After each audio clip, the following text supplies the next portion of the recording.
چونکہ رشد عقلی، رشد فکری لازمی ہے ظہور کے لیے۔ ممکن ہے کہ منتظرین کام کریں شب و روز، لیکن وہ رشد عقلی، وہ رشد فکری میسر نہ ہو، ملتیں آمادہ نہ ہو جائیں، تو اب منتظرین آقا امام زمان علیہ السلام کی جو عمر کے پیمانے لبریز ہو جائیں گے،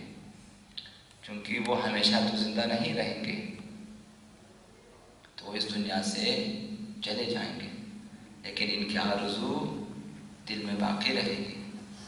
ان کی یہ تمنا کہ ظہور ہو اور ظہور میں امام کی نصرت کرے،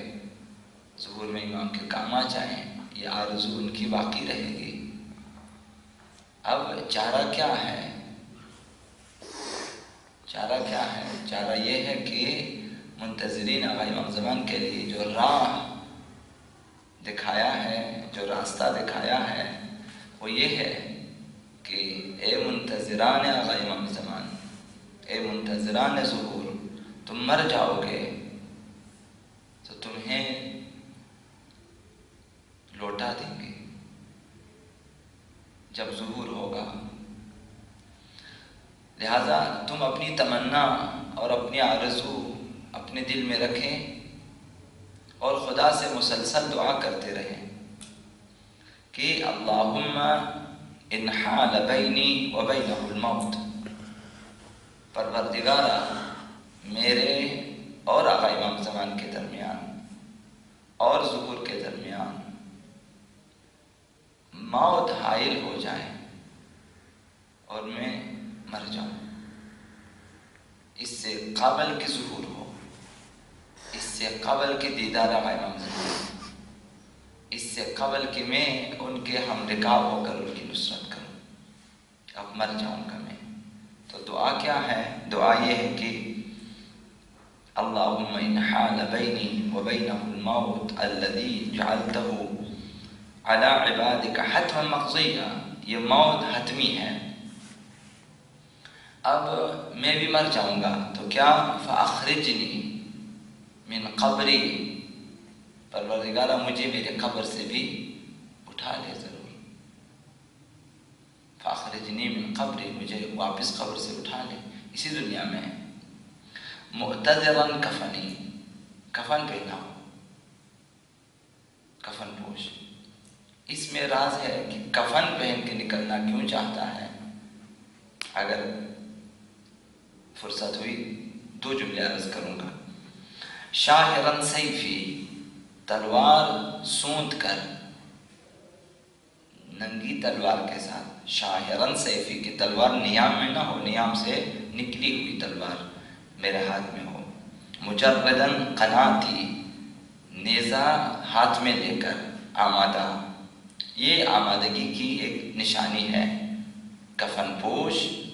شمشیر بدست، نیزہ بدست، آمادہ۔ صرف یہی نہیں، ملبین دعوت الداعی، ایک ہاتھ میں تلوار ہے، ایک ہاتھ میں نیزہ ہے، زبان پہ لبیک ہے اور جسم پہ کفن۔ فی الحاضر والبادی، چاہے میں شہر میں مر جاؤں، چاہے میں دیہات میں مر جاؤں، صحرا میں مر جاؤں، سمندر میں مر جاؤں، مجھے اٹھا لیں۔ یہ ایک منتظر آقا امام زمان علیہ السلام کے خلوص کی انتہا ہے، مودت امام زمان، محبت امام زمان، اطاعت امام زمان میں خلوص کی انتہا ہے کہ موت پہ میرا سب کچھ ختم نہ ہو جائے، میرا کام وہاں ختم نہ ہو جائے۔ بھرپور عشق و محبت کی علامت یہ ہے کہ مرنے کے بعد بھی مجھے فرصت ملے کہ میں امام زمان کے لیے کام کروں، ورنہ مرنے کے بعد لوگوں کے اعمال نامے کلوز ہو جاتے ہیں، لوگوں کے لیے پھر فرصت عمل نہیں ہے، لیکن یہ خصوصیت امام زمان کے لیے ہے، ان کے منتظرین کے لیے ہے، ان کے لیے زمینہ سازی کرنے والوں کے لیے یہ فرصت ہے، یہ خصوصیت ہے ان کے لیے کہ وہ آ سکیں گے دوبارہ، بشرطے کہ لبریز عشق و محبت کے ساتھ،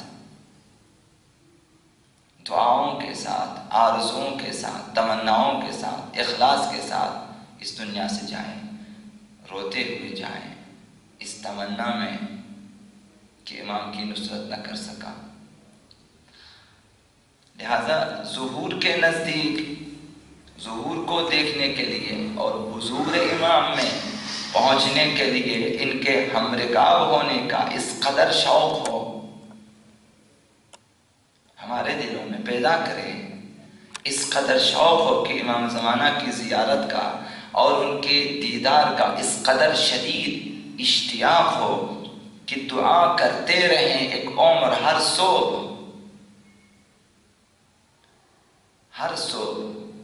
زیبا ترین لمحات روز میں، زیبا ترین اوقات میں کہ نماز فجر، زیبا ترین عبادت کے اوقات میں فجر کی نماز کے بعد آقا امام زمان کو یاد کریں، عہد و پیمان باندھیں اور دعا کریں کہ خدایا اگر ظہور مولا امام زمان سے پہلے میری عمر تمام ہو جائے اور مجھے موت آ جائے تو خدایا ایسا ہو کہ جب میرے مولا کا ظہور ہو جائے تو تو مجھے میری قبر سے زندہ کر کے اٹھا لے، دوبارہ اٹھا لے، مجھے میری رجعت ہو اس دنیا میں۔ جس طرح بعض دوسرے معصومین کے بعض اصحاب کے بارے میں آیا ہے کہ ظہور کے بعد انہیں زندہ کیا جائے گا، تو ایک منتظر دعا کرتا ہے کہ مجھے بھی اسی طرح جس طرح انہیں زندہ، جیسا کہ اصحاب کہف کے بارے میں آیا کہ آقا امام زمان کی نصرت کے لیے انہیں زندہ کریں گے، ایسا ہی ہوگا کہ جو دنیاوی زندگی میں یوسف زہرا امام زمان علیہ السلام کی نصرت کی تمنا رکھتا ہو تو ظہور کے وقت اسے قبر سے اٹھایا جائے گا، اگرچہ ہر شخص کے لیے موت حتمی ہے، کل نفس ذائقۃ الموت ثم الینا ترجعون، ہر شخص نے موت کا ذائقہ چکھنا ہے اور خدا کی طرف لوٹ کے جانا ہے، یہ حتمی ہے، اگرچہ موت اور زندگی کسی کے اختیار میں نہیں تو منتظرین آقا امام زمان کے اختیار میں بھی نہیں، وہ اگر چاہے زندہ رہے، وہ اگر چاہے مرے، ایسا تو نہیں، خدائی نظام میں موت اس کے ہاتھ میں ہے،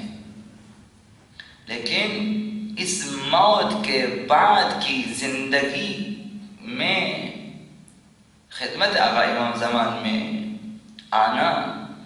اور موت کے بعد دوبارہ زندگی ملے اور وہ زندگی خدمت آقا امام زمان میں گزارے، اس کی تمنا کرنا یہ منتظرین کے اختیار میں ہے کہ آپ دعا کر سکتے ہیں، آپ یہ تمنا کر سکتے ہیں، خدا سے یہ درخواست کر سکتے ہیں کہ دوبارہ زندہ کرے، بس منتظر اس زندگی کی تمنا رکھتا ہے اور اس کے لیے دعا کرتا ہے، اور دعا یہ ہے کہ معتذراً کفنی، قبر سے نکالے مجھے تو کفن پوش نکالے مجھے، یعنی شاید اس لیے منتظر دعا کرتا ہے کہ منتظر آقا امام زمان چاہتا ہے کہ جس طرح دنیاوی بناوٹوں سے، رنگوں سے، آسائشوں اور آلائشوں سے پاک صاف ہو کر سب کچھ چھوڑ کر دست خالی صرف کفن لے کر میں قبر میں گیا تھا، خدایا اسی طرح دنیاوی تمام مادی آلائشوں سے، رنگوں سے پاک صاف مجھے صرف کفن میں اٹھا لے، یعنی اخلاص کی انتہا ہو کہ دوبارہ مجھے دنیاوی مادی چیزوں کے ساتھ نہ اٹھانا، مجھے بس اٹھانا تو اپنے کفن میں ہی اٹھانا، کس دنیا مادی چیزوں سے تعلق نہ ہو، صرف نصرت امام،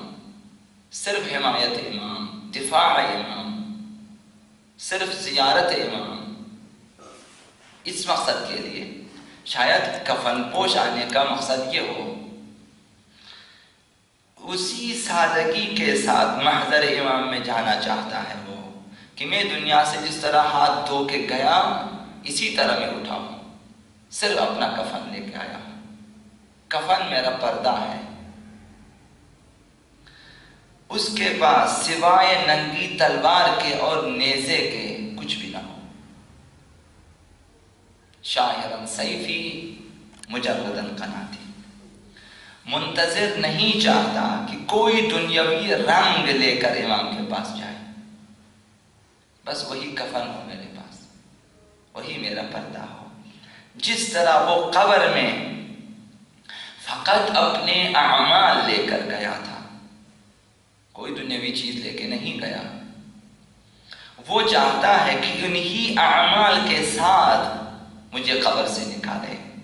اسی خلوص کے ساتھ، اسی عشق و محبت کے ساتھ، اسی انتظار کے ساتھ، اسی شوق و اشتیاق کے ساتھ، اسی جذبہ جان بازی و فداکاری کے ساتھ مجھے نکالے، مجھے انہی اعمال کے ساتھ جو ایک منتظر کی حیثیت سے آقا امام زمان کے ظہور کے لیے کیا کرتا تھا، اسی قلبی اعمال کے ساتھ مجھے نکالے، کوئی دنیاوی چیز میرے ساتھ نہ ہو۔ یا شاید کفن پوش آنے کی دعا کرتا ہے منتظر آقا امام زمان، وہ چاہتا ہے کہ خدایا جس طرح دنیا سے جاتے ہوئے کفن نے میرے جسم کے عیبوں کو چھپایا تھا، جب میں غسل خانے میں تختے پہ تھا تو بے پردہ تھا، اس کفن نے، اس غسل نے مجھے پاک کیا اور اس کفن نے میری پردہ پوشی کی۔ جس طرح میرے عیبوں کو چھپایا اس نے، جسمانی عیبوں کو چھپایا، اسی طرح خدایا مجھے کفن پوش نکال قبر سے، کہ میرا کوئی عیب ظاہر نہ ہو کسی پہ، میرے عیبوں کو چھپائے رکھ۔ اگرچہ میں نے آقا امام زمان علیہ السلام کے لیے کچھ خاص تیاری نہیں کی، میرے ہزار عیوب کے ساتھ میں نے ان کا انتظار کیا، گناہوں کے ساتھ انتظار کیا، تقصیر کے ساتھ انتظار کیا، سستی کے ساتھ، کاہلی کے ساتھ، تنبلی کے ساتھ میں نے انتظار کیا، کوئی خاص کام نہیں کیا۔ اب مجھے کفن پوش اٹھانا یعنی میرے گناہوں پہ پردہ ڈال کر ہی رکھنا، میرے گناہوں کو، میرے عیبوں کو ظاہر نہ کرنا، امام کے سامنے بھی مجھے شرمندہ نہ کرنا کہ امام کے سامنے میرے گناہ ظاہر ہو جائے، خدایا ان کے سامنے بھی ظاہر نہ کر۔ یعنی جب اٹھانا مجھے امام زمانہ کے لیے، ان کی نصرت کے لیے، تو میرا پردہ بھی رکھنا۔ اس لیے منتظر دعا کرتا ہے کہ خدایا ضرور اٹھانا موت کے بعد ظہور میں، لیکن تیاری کے ساتھ اٹھانا، اعمال کے ساتھ اور مکمل آمادگی کے ساتھ، سونتی ہوئی تلوار کے ساتھ، نیزے کے ساتھ، کفن پوشی خود ایک آمادگی ہے۔ جب ایک انسان آخری حد تک آمادہ ہو جاتا ہے، نبرد کے لیے کفن پوش جاتا ہے میدان میں، شاید خدایا مجھے آمادہ، اور پھر کفن پردہ ہے، خدایا پھر میرے تمام کوتاہیوں پہ پردہ ڈال کے آقا امام زمان کے سامنے پیش کر، جب پیش ہو جائے دنیا کے سامنے میرے عیوب، میری کمزوریاں ظاہر نہ ہو جائیں۔ یہ مزیت ہے، یہ امتیاز ہے، یہ خصوصیات ہیں، ہمیشہ دعا کریں، انشاءاللہ کامیابی ہوگی، نا امید نہ ہو جائیں۔